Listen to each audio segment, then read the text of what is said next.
it is a very, very important piece of America's history, and it will shape America's future.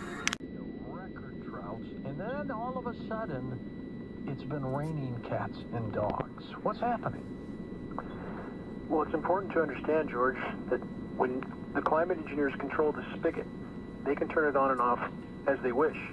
And for those that don't believe this can be done on this kind of a scale, they simply haven't done their research. When you fill the atmosphere with particulates, you affect the hydrological cycle dramatically.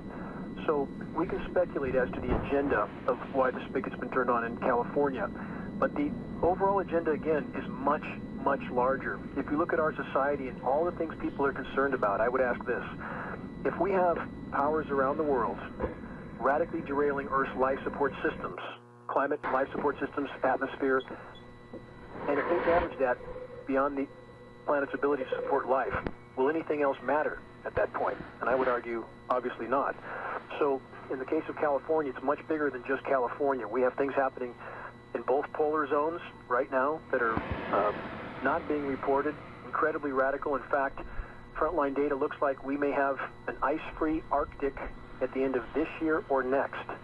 That's about 100 years ahead of schedule. And I know people are ranting coming ice age, global cooling. I would challenge, I do challenge anyone, and this is not about Al Gore and carbon credits, both of which are shams. I would challenge anyone to look at the frontline data, look at the temperatures we're seeing. George, did you happen to notice that 2 weeks ago in the middle of winter, Texas hit 107 degrees? Oh, I know, it's crazy. St. Louis, it's been 70 almost all of February. It's crazy. Exactly. The only reason we're having these radical cool downs because we had about a dozen instances of record high temperature to snow in less than 24 hours in the U.S. in the last 2 weeks.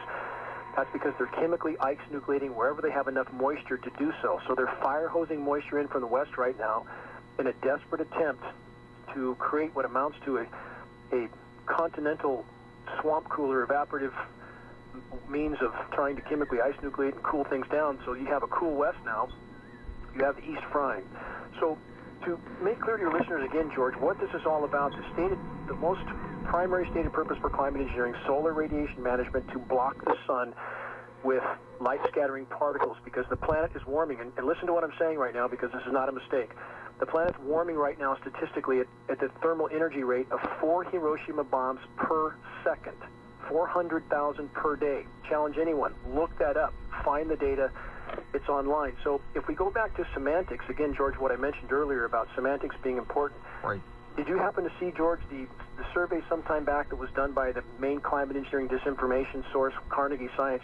Did you see the survey that said scientists state chemtrails aren't real? Did you see that? Mm-hmm. I did. Okay, let's look at that. And I shook my head.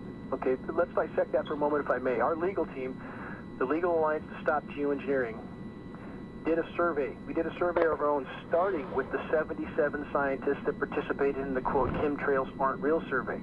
And we added 1,430 more scientists to that list, and we publicized the whole list with the context, all the contacts for those individuals so people can verify its authenticity.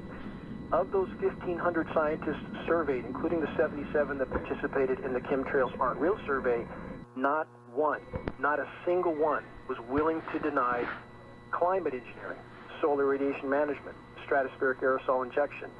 Not one on the record. So when you use the science terms, now it's not so easy to deny. So of 1,500 scientists surveyed, not one was willing to deny the ongoing reality that's happening in our skies every day.